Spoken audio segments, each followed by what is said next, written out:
dando continuidade ao tema surgimento da filosofia cristã, né, a relação entre fé e razão, nessa aula iremos tratar do conteúdo a partir da resolução de exercícios. Vamos então às questões. O exercício número 1 diz o seguinte: no pensamento cristão, a fé não pode ser vista como um obstáculo à razão. Ao contrário, ela surge como uma ampliação da dimensão do conhecimento humano, motivando o homem na sua busca incansável da verdade. Dessa relação entre razão e fé, que se complementam na busca da verdade, surge uma nova ciência cristã denominada, e aí temos as opções: metafísica, religião, teologia, teogonia ou cosmologia. Vimos na nossa última aula que a filosofia cristã ela vai ter como a sua gênese, né, a sua formação, o período medieval. Depois do período nascimento e morte de Cristo, você vai ter, né, a igreja cristã surgindo ali. Podemos dividir esse período aí como o período da patrística, que vai aí do século I ao século V, e depois ela vai se desenvolvendo até na segunda metade do primeiro milênio, e depois o período da escolástica. Esse período da história da humanidade, né, o período medieval mesmo, ele vai do século V ao século XV, né, o período da queda do Império Romano, a gente marca como início da Idade Média. Esse período aí, ele vai ser muito fértil para a relação da filosofia se aliando com a teologia, que vai ser uma área de conhecimento que vai surgir através da influência da Igreja Católica, através do cristianismo, aonde você começa a relacionar a filosofia, os filósofos da antiguidade vão ser trazidos para um pensamento, para um discurso que alie as escrituras sagradas ao pensamento racional. Então, é nesse período que surgem muitos dos dogmas da igreja, que surgem conceitos, né, teológicos, pensamentos estruturados para você defender o cristianismo. Tá? Então, a questão, na verdade, queria só que você desse um nome para essa nova ciência que surge nesse período, que vai ser a teologia. É importante só destacar que vai ser nesse período que vai surgir pensadores como Agostinho, como São Tomás de Aquino, que foram comentados na última aula. Aqui eu coloco um esquema que foi da última aula, que é essa relação entre fé e razão. A fé, pertencente ao ambiente da filosofia, tá? Desculpa, a fé que pertence, no caso, às escrituras sagradas, né? O pensamento da fé, né? Da crença, né? Fé aqui com sentido de crença, pertence à noção das escrituras sagradas, né? E a razão, sim, né? Pertencente ao objeto de estudo da filosofia, né? Então, essa relação entre fé e razão vai ser o tema central aí do pensamento filosófico durante a Idade Média, tá? Então, porque antes disso, a filosofia não estava aliada ali com uma relação que envolvesse, né, um pensamento religioso, um pensamento, né, dogmático. Isso daí vai ganhar lugar quando os teólogos, né, do primeiro século, né, a partir do primeiro século, vão começar a juntar a filosofia grega com o pensamento relacionado à Bíblia Sagrada. Vamos então à segunda questão. Segundo o filósofo Agostinho, o homem fora criado à imagem e à semelhança de Deus, estando, portanto, preparado para compreender a essência divina.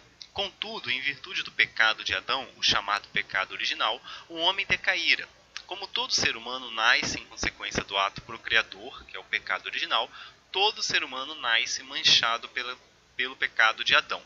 Aí você tem a fonte, né, o livro das Confissões de Santo Agostinho, e aí a questão pede para a gente o seguinte: existem várias formas de se tentar explicar a origem do homem. A teoria do filósofo Agostinho está fundamentada em uma consciência do tipo crítica, religiosa, empírica, científica ou do senso comum. Gente, claro que se Agostinho aqui ele pega uma noção das escrituras sagradas, ele vai trabalhar com a Bíblia, né, ele para poder fazer uma noção antropológica baseado num livro religioso, é óbvio que está falando de uma perspectiva religiosa, não pode estar sendo uma perspectiva crítica. Empírica estaria baseado nos sentidos, também não faz sentido. Empirismo é uma coisa que vai surgir bem a posteriori, né, no pensamento já na modernidade, científica e senso comum também não. Então, seria a letra B. Vamos à questão número 3. Para Santo Agostinho, um homem chega à verdade. Aí você tem as opções: apenas pela fé em Deus, pelo método alegórico aplicado à interpretação da Bíblia, pela iluminação divina, ou pela recordação da alma que estava junto a Deus, ou pelos sentidos e pelo intelecto. Para você poder responder essa questão, porque algumas opções podem se confundir, vocês de repente podem achar que tem mais de uma opção correta. Se você não lembrar da teoria da iluminação divina de Santo Agostinho, tá? Falou de Santo Agostinho, teoria de Santo Agostinho, que geralmente o que mais costuma cair em provas é a sua noção sobre a iluminação divina. Depois nós iremos tratar numa aula específica mais profundamente o pensamento de Santo Agostinho, mas uma teoria que vai ser, né, postulada por ele e que é muito útil aqui quando a gente estuda o período da patrística é a teoria da iluminação divina, onde ele pega a ideia de Platão. Não podemos esquecer que Agostinho usa um pensamento platônico, muito influenciado por Plotino, que vai ser um neoplatônico. Então Agostinho ele junta o pensamento da sua perspectiva bíblica a partir de uma filosofia mais idealista, porque Platão ele se contrapõe a Aristóteles na sua forma de ver o mundo. Sabemos que Aristóteles ele era mais materialista e Platão era mais idealista. Então esse embate entre idealista e materialista vai repercutir em toda a história da filosofia. E Agostinho, então, ele vai pegar o pensamento de Platão, mais especificamente sobre a teoria da reminiscência da alma. Então Platão trabalhava muito com a ideia da reminiscência da alma, onde você tem imagens, luz da razão que está dentro da alma humana. Então é como se o demiurgo, que os gregos vão utilizar a expressão demiurgo para falar de um ser divino fora. Então ele lança para você imagens, luzes da verdade, que está na sua alma. Então, Platão vai influenciar a mentalidade de Agostinho. Agostinho pega essa ideia e aplica dentro da sua forma de ver a Bíblia. Então você chega à verdade através da iluminação divina, através da iluminação, né, que Deus vai te dar. Então aí já está, né, mais do que claro que a resposta vai ser a letra C.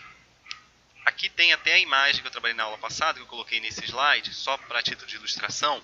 O que vocês podem perceber aqui? Aqui atrás você tem uma Bíblia, uma luz que sai aqui, né, que está diante da Bíblia, né? Agostinho está olhando aqui para trás, ele vê as escrituras sagradas. De trás das escrituras sagradas tem uma grande luz que vai iluminar o coração de Agostinho para ele escrever. Então perceba que essa aqui é uma teoria, né? E aqui é uma ilustração que eu acho muito interessante, porque explica perfeitamente o que é essa teoria da iluminação divina. É você ter a luz, né, de Deus trazendo, né, ao seu coração as verdades, né, para a sua alma, para o seu entendimento, tá? Para você poder escrever, para você poder pensar, para você poder falar. Então, para Agostinho, você chega à verdade através da iluminação que Deus está te dando. Então, esse aqui é até um macete para vocês poderem responder algumas questões sobre Agostinho. Vocês vão perceber que eu vou botar agora duas questões que são até longas, né? São textos grandes, mas se você procurar ali iluminação divina, você mata a questão. Quer ver como que esse macetezinho ajuda vocês a matarem uma questão? Perceba só, ó. Olha só a questão número 4. Agostinho de Hipona, né, que viveu de 354 a 430 d.C., formula sua teoria do conhecimento a partir da máxima: creio tudo que entendo, mas nem tudo que creio conheço. A posição do autor não impede que cada um busque a sabedoria com suas próprias forças. O que ainda não é conhecido pode ser revelado mediante a consulta da verdade interior. Neste sentido, sua concepção do homem está estreitamente ligada à sua noção do conhecimento. Em acordo com Agostinho, pode-se concluir que... Aí vai te dar várias proposições aqui, vai te dar várias alternativas, onde você tem que analisar e ver o que vai estar ligado à sua noção do conhecimento. Como que você pode conhecer as coisas e chegar à verdade. Então, eu vou ler cada uma delas, vou mostrar para vocês que está certo ou está errado. Mas se você usar esse macete que eu te dei, você já pode achar a resposta correta. Procura só a parte sobre iluminação divina. Vamos analisar cada uma delas aqui, das alternativas. É incorreto afirmar que a verdade interior que soa no íntimo das pessoas seja o Cristo, e o arbítrio humano é consultado sobre o que não se conhece. Gente, aqui está errado, que diz que é incorreto afirmar que a verdade interior que soa no íntimo das pessoas seja o Cristo. Pelo contrário, é correto afirmar que a verdade interior que soa no íntimo das pessoas seja o Cristo. Porque para Agostinho, se a verdade que está em você é uma verdade que Cristo colocou. Então, essa opção aqui, ele quer saber o que está correto, então essa alternativa letra A está incorreta. B. As coisas que ainda não conhecemos só podem ser percebidas pelos sentidos do corpo e podem ser comunicadas facilmente por intermédio das palavras.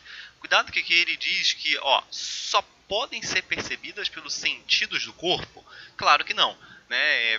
Agostinho ele vai defender dizer que você conhece aquilo que você não conhece, você pode vir a conhecer não pelos sentidos do seu corpo, mas sim pela iluminação que Deus vai te dar sobre a verdade. Tá? Então, isso aqui está errado. Letra C. A verdade interior está à disposição de cada um e encontra-se armazenada na memória, de modo que o uso da memória dispensa a contemplação da luz interior. Pelo contrário, essa primeira parte da afirmação está correta, quando ele fala assim, a verdade interior está à disposição de cada um e encontra-se armazenada na memória. Essa primeira parte você até pode considerar correta, só quando ele vai dizer na segunda parte, de modo que o uso da memória dispensa a contemplação da luz interior, claro que não, porque talvez a segunda parte é ainda mais importante, que é você contemplar a luz interior que Deus colocou em você. Então vocês vão perceber agora, na letra D, pelo aquele macete que eu te falei, de você procurar a teoria da iluminação divina, você mata a questão. Olha só, a verdade interior só pode ser percebida pelo homem interior, que é iluminado pela luz dessa verdade interior, que pode ser contemplada por cada um. Então, vocês já perceberam aí que a letra D está correta. Você tem aí a luz interior que te ilumina e ela está dentro de você e Deus coloca ela dentro de você para que você possa chegar à verdade. Letra E. A verdade interior só pode ser conhecida pelos homens através do estudo e consideração da natureza e das ciências. Toma cuidado aí com essas afirmações só pode, somente. Aqui, claro que não. Claro que você chega sim à verdade. Agostinho vai defender a ideia de que você pode chegar à verdade através dos estudos, analisando a natureza, só que ele vai considerar que o conhecimento mais importante é aquele que Deus traz para você. Através da iluminação, você analisa o mundo e chega à verdade. Tá? Então, aqui seria a letra D. Vamos para a última questão. Número 5 diz o seguinte. A filosofia de Agostinho é estreitamente devedora do platonismo cristão milanês. Foi nas traduções de Mário Vitorino que leu os textos de Plotino e de Porfírio, cujo espiritualismo devia aproximá-lo do cristianismo. Ouvindo sermões de Ambrósio, influenciados por Plotino, que Agostinho venceu suas últimas resistências de tornar-se cristão. Tá? Numa próxima aula, nós vamos meditar especificamente sobre Agostinho, eu vou falar sobre como que foi o processo de encontro de Agostinho com o cristianismo, como que ele desenvolveu o seu pensamento. Aí eu vou, numa próxima aula, a gente vai analisar melhor como foi até esse processo de conversão, como que ele resistiu.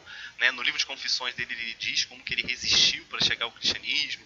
E quando ele chega ao cristianismo, ele passa a analisar o mundo de uma outra forma, e a sua perspectiva de olhar o mundo vai influenciar não somente a teologia, mas vai influenciar muito da visão de mundo da Idade Média. Então Agostinho junto com São Tomás de Aquino são dois gigantes assim do pensamento desse período da Idade Média, que influencia toda uma perspectiva de olhar o mundo, de analisar a realidade. Claro que a partir de uma perspectiva religiosa. Tá? E aí a questão de pergunta aí pra gente. Apesar de ter sido influenciado pela filosofia de Platão, por meio dos escritos de Plotino, o pensamento de Agostinho apresenta muitas diferenças se comparado ao pensamento de Platão.